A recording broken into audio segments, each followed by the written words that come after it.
अस्सलामु अलैकुम वरहमतुल्लाहि वबरकातुह। यूट्यूब का channel guide to learning English में आपका खैर मकदम है। मैं हूं मोहम्मद शहाबुद्दीन एक ज़बरदस्त वीडियो के साथ। दोस्तों, ये है रहनुमाई अंग्रेज़ी के ज़रिए से इंग्लिश सीखने का 56वां दिन और सिलसिलावार असबाक का 46वां सबक।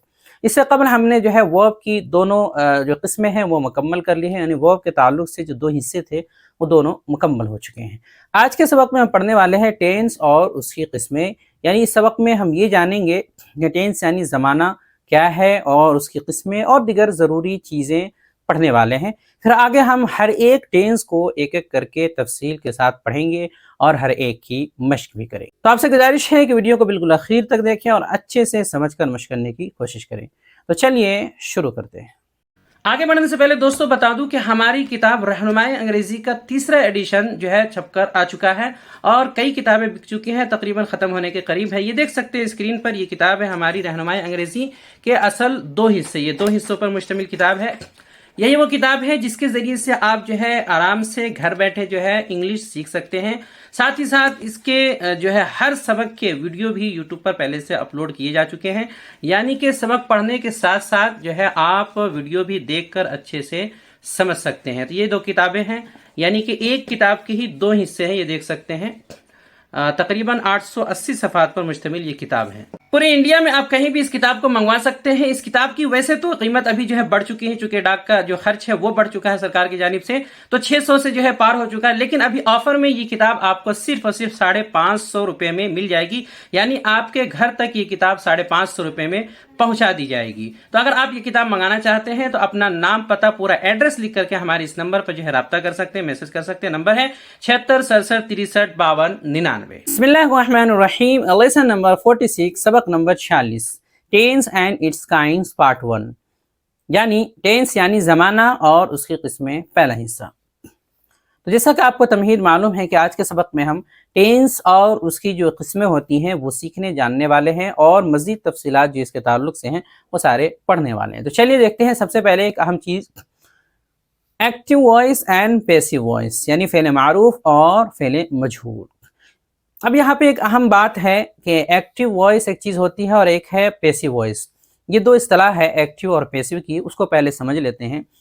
तो कोई भी फेल यानी वर्ब जो है दो तरह का होता है, यानी इससे पहले जो आपको वर्ब की फेल की किस्में बताई गई है वो तो है ही सूरतें। एक एतबार से वर्ब की दो सूरतें होती हैं कि कोई भी वर्ब हो, कोई भी फेल हो, वो दो तरह का होता है। या तो वो एक्टिव वॉइस होगा यानी कि फेल मारूफ होगा, या फिर पैसिव वॉइस होगा यानी कि फेल मजहूल। अब ये एक्टिव पैसिव क्या है, इसको थोड़ा मिसालों से समझते हैं। तो एक्टिव यानी फ़ेल मारूफ उसे कहते हैं जिसमें किसी काम की निस्बत फ़ाइल यानी सब्जेक्ट की तरफ की जाए, यानी यूँ हम कह सकते हैं कि जिसमें काम के करने वाला मौजूद हो, जिसमें काम की निस्बत उसके फ़ाइल यानी सब्जेक्ट की तरफ हो, या यूँ भी कह सकते हैं कि काम का करने वाला जिस जुमला में मौजूद हो तो कहेंगे कि ये एक्टिव वॉइस है। जैसे मिसाल के तौर पर एक मिसाल है, हामिद टॉट खालिद, हामिद ने खालिद को पढ़ाया। अब इसमें एक काम हुआ है पढ़ाने का, पढ़ाया तो एक काम हुआ पढ़ाने का। अब इसमें ये देखा जाए कि पढ़ाने वाला, करने वाला कौन है, सब्जेक्ट तो कोई भी बता सकता है कि हामिद है, और जिसको पढ़ाया गया है वो कौन है, खालिद।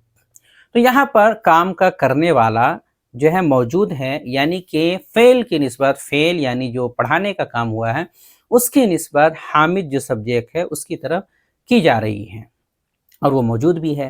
लिहाजा ये जो यहाँ पर टॉट का लफ्ज़ आया है पढ़ाने का, ये हो गया एक्टिव वॉइस यानी फ़ेल मारूफ। तो जिसमें भी काम का करने वाला असल जो सब्जेक्ट है वो मौजूद हो तो समझ जाइए कि वो वर्ब, वो फ़ेल वहाँ एक्टिव वॉइस में है। दूसरा है फ़ेल मजहूल यानी कि पैसिव वॉइस। ये क्या है, उसे कहते हैं जिसमें किसी काम यानी फ़ेल की निस्बत जो असल फ़ाइल है उसकी तरफ ना हो, बल्कि जो मफ़ऊल है, जो ऑब्जेक्ट है जिस पे काम हुआ है उसकी तरफ हो।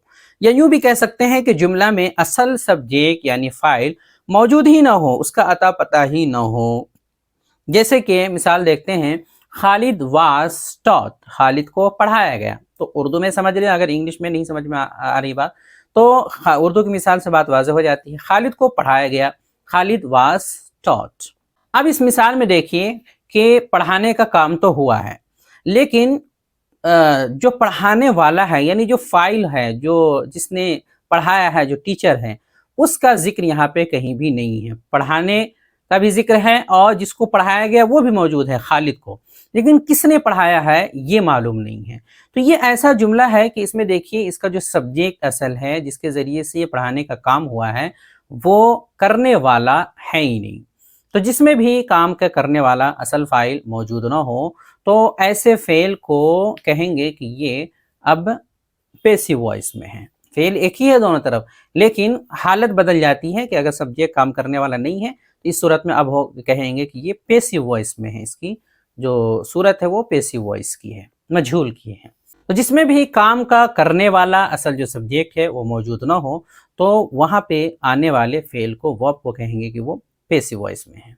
और भी कुछ मिसालें देख सकते हैं समझने के लिए, जैसे कि जैद को मारा गया, आग लगाई गई, किताब लिखी जा रही है, माजिद को रुलाया गया, सबक पढ़ाया जा चुका है, उसे समझाया जाएगा।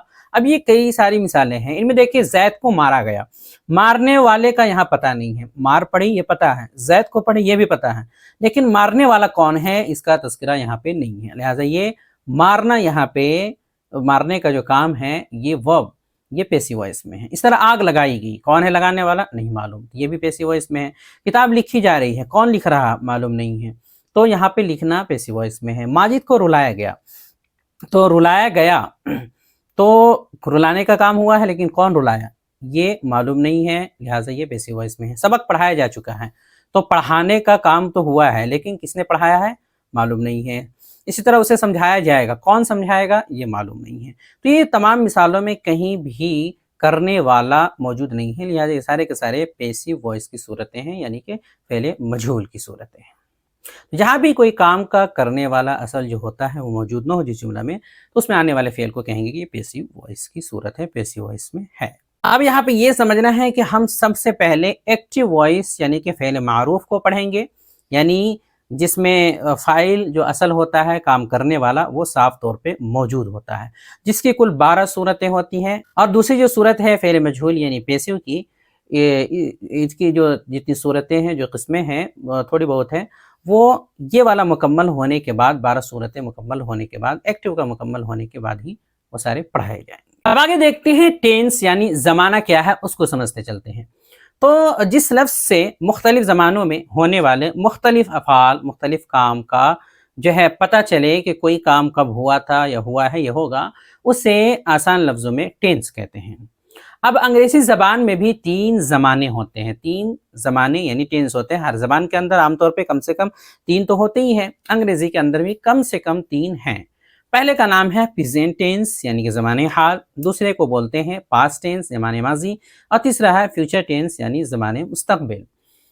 तो वैसे भी कह सकते हैं पास्ट टेंस पहले है जो गुजर गया है, गुजरा हुआ ज़माना है, प्रेजेंट दूसरे नंबर पर जिसमें हम जी रहे हैं यानी हाल, और फ्यूचर तीसरे नंबर पे, तीसरी सूरत है यानी कि जो आने वाला ज़माना है, अभी आया नहीं है। तो 3 ज़माने हर ज़बान के अंदर होते हैं कि एक जो गुजर गया है, एक जो अभी चल रहा है, एक जो आने वाला है। तो उसी हिसाब से ये नाम दिए गए हैं। अब ये 3 ज़माने हैं, इन 3 ज़माने में हर एक टेंस की 4-4 शक्लें होती हैं, यानी ये 3 ज़माने हो गए, इन तीनों के अंदर काम की 4-4 शक्लें होती हैं, यानी 4 तरह के काम होते हैं। और वो काम क्या है?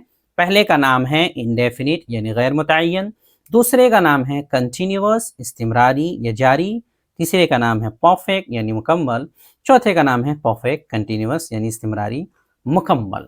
तो ये 4 जो नाम बताए गए हैं, ये 4 दरअसल काम हैं। ये चारों काम हर एक ज़माने के अंदर होंगे, यानी प्रेजेंट टेंस के अंदर भी ये 4 काम हैं, पास्ट के अंदर भी ये 4 काम हैं, फ्यूचर के अंदर भी ये 4 काम हैं, और हर एक के नाम यही 4 हैं। ऐसा नहीं कि हर एक के नाम अलग अलग है, प्रेजेंट के अलग, पास्ट के अलग, नहीं, सब के नाम यही हैं। प्रेजेंट के जो 4 काम हैं उनके भी यही नाम है, पास्ट के 4 काम के यही नाम है, फ्यूचर के जो 4 काम हैं उन सब के यही नाम हैं। तो 3 ज़माने हैं, हर एक की 4 शक्लें हैं, तो 3 को 4 में ज़र्ब दिया तो 12 हो गया। तो मुकम्मल टेंस की 12 सूरतें हो गई। अब आसानी के लिए वो 12 सूरतें यहाँ लिख दी गई हैं ताकि आपको कन्फ्यूज़न ना हो कि भाई कैसे आखिर یہ ہے پریزینٹ، پاسٹ اور فیوچر میں جو ہے ہر ایک کے 4 کام ہیں، سب کے نام ایک ہی جیسے، تو پھر کیسے پتہ چلے گا؟ تو فہرست یہاں بنا دی گئی ہے، ہر ایک کو میں پڑھ کے بتاتا ہوں، اس کا تلفظ اور اس کا اردو میں کیا ترجمہ ہے، آپ آسانی کے ساتھ جو ہے سمجھ سکتے ہیں، بہت زیادہ مسئلہ نہیں ہو۔ دیکھتے ہیں پہلا جیسے ہے پریزینٹ انڈیفینٹ ٹینس، یعنی کہ زمان حال غیر متعین یا مطلق۔ دوسرا پریزینٹ کنٹینیوس ٹینس، زمان حال استمراری یا جاری۔ تیسرا پریزینٹ پرفیکٹ ٹینس، یعنی زمان حال مکمل۔ چوتھا ہے پریزینٹ پرفیکٹ کنٹینیوس ٹینس، زمان حال استمراری یا پھر زمان حال جاری مکمل۔ تو یہ 4 ہو گئے پریزینٹ کے، ہر ایک میں نام دیکھیں، indefinite, continuous, perfect, perfect continuous, وہی 4 نام ہیں، لیکن یہ پریزینٹ کے ہوئے۔ آگے ہے 5واں ہے پاسٹ انڈیفینٹ ٹینس، یعنی زمان ماضی غیر متعین مطلق، یا مطلق کہہ سکتے ہیں، یا غیر متعین دونوں چلتا ہے۔ پاسٹ کنٹینیوس ٹینس، یعنی زمان ماضی استمراری یا جاری۔ پاسٹ پرفیکٹ ٹینس، زمان ماضی مکمل۔ پاسٹ پرفیکٹ کنٹینیوس ٹینس، زمان ماضی استمراری مکمل یا پھر جاری مکمل۔ اب یہ دیکھیے پاسٹ کے بھی 4 وہی نام ہیں، indefinite, continuous, perfect, perfect continuous, صرف یہ پاسٹ کے ہیں، یہ بتا دیا گیا۔ اگلا ہے فیوچر کے 4، فیوچر انڈیفینٹ ٹینس، زمان مستقبل غیر متعین یا پھر مطلق۔ فیوچر کنٹینیوس ٹینس، زمان مستقبل استمراری یا پھر جاری۔ فیوچر پرفیکٹ ٹینس، زمان مستقبل مکمل۔ فیوچر پرفیکٹ کنٹینیوس ٹینس، زمان مستقبل استمراری یا جاری مکمل۔ یہ فیوچر کے 4 ہو گئے، وہی نام ہیں، indefinite, continuous, perfect, perfect continuous. تو نام وہی 4 ہیں، indefinite, continuous, perfect, perfect continuous, لیکن یہی 4 پریزینٹ کے ہیں، وہی 4 پاسٹ کے ہیں اور وہی 4 فیوچر کے ہیں۔ ہر ایک کے شروع میں اس ٹینس کا نام لگا دیں گے تو پتہ چل جائے گا کہ کس والے زمانے کی بات ہو رہی ہے۔ تو اس کو آسانی کے ساتھ آپ یاد کر لیں سارے، یا تو چاہے تو زبانی رٹ لیں یا سمجھ لیں، جیسے بھی، لیکن آپ کو پکا یاد ہونا چاہیے۔ یہی 12 صورتیں ہیں جو سب سے زیادہ استعمال کی جاتی ہیں، انہیں اچھے سے پڑھیں اور سمجھے بغیر انگریزی لکھا جو ہے سکتا ہے نہ بولا جا سکتا، یعنی اچھے سے انگریزی اگر آپ کو لکھنا ہے، لکھنا سیکھنا ہے، یہ بولنا سیکھنا ہے، یہ ترجمہ کرنا سیکھنا ہے، تو یہ ٹینس جو 12 صورتیں بتائی گئی ہیں معلوم ہونی چاہیے۔ اب یہ ہے کہ ان تمام صورتوں کے نام پڑھنے کے بعد ہو سکتا ہے کہ آپ میں سے بہت سے لوگ کنفیوز ہو گئے ہوں، کوئی بات نہیں ہے، آپ اسے بس ایسے ہی یاد کر لیں، میں نے کہا ہے کہ زبانی بس یاد کر لیں، بس کافی ہے۔ اگلے سبق میں جیسے کہ ہم نے بتایا، ہم آپ کو اس سے بھی آسان انداز میں مزید بتانے اور سمجھانے کی کوشش کریں گے، تو امید ہے بات سمجھ میں آ جائے گی۔ اب آگے دیکھتے ہیں پریکٹس اینڈ ایکسرسائز، مشق و تمرین، جیسے کہ آپ کو معلوم ہے کہ سوالات لاسٹ میں ہوتے ہیں۔ تو سوال نمبر 1 ہے فعل معروف اور فعل مجہول یعنی ایکٹیو اینڈ پیسیو وائس کسے کہتے ہیں، تعریف بتائیں۔ دوسرا سوال ہے کہ فعل معروف کی ایک مثال اردو میں آپ بتائیں، کیونکہ آپ سمجھ گئے ہیں اگر تو اردو میں مثال آسانی سے دے ہی سکتے ہیں۔ سوال نمبر 3 ہے کہ ٹینس یعنی جو زمانہ ہے اس کی کتنی قسمیں ہیں، ہر ایک کو لکھ کر لائیں۔ جو صورتیں بیان کی گئی ہیں آپ یاد کر چکے ہیں گے، یا ویسے بھی آپ کو یاد کرنا ہی ہے، تو ہر ایک کو آپ کاپی میں ضرور لکھیں تاکہ آپ کو لکھنے کی بھی عادت ہو اور معلوم رہے، یاد رہے۔ سوال نمبر 4 یہ ہے کہ یہ پریزینٹ پرفیکٹ جو ٹینس ہے اس کا اردو میں ترجمہ کیا ہے، یعنی پریزینٹ پرفیکٹ کا اردو میں ترجمہ کیا کیا گیا ہے، یہ آپ بتائیں۔ آگے اسکرین پر پچھلے سبق کے سوالات کے جوابات دکھائے جا رہے ہیں۔ اگر آپ نے کاپی میں لکھ رکھا ہے، بنا رکھا ہے، تو اپنی کاپی کو جو سوالات کے جوابات آ رہے ہیں یہاں اسکرین پر اسے ملا سکتے ہیں کہ آپ نے صحیح لکھا ہے یا پھر غلط اسکرین پر آ رہے ہیں۔ ویڈیو دیکھنے کے لیے آپ کا بہت شکریہ، چینل کو سبسکرائب کریں، اسکرین پہ آ رہی یہ ویڈیو ضرور دیکھیں۔ السلام علیکم ورحمۃ اللہ وبرکاتہ۔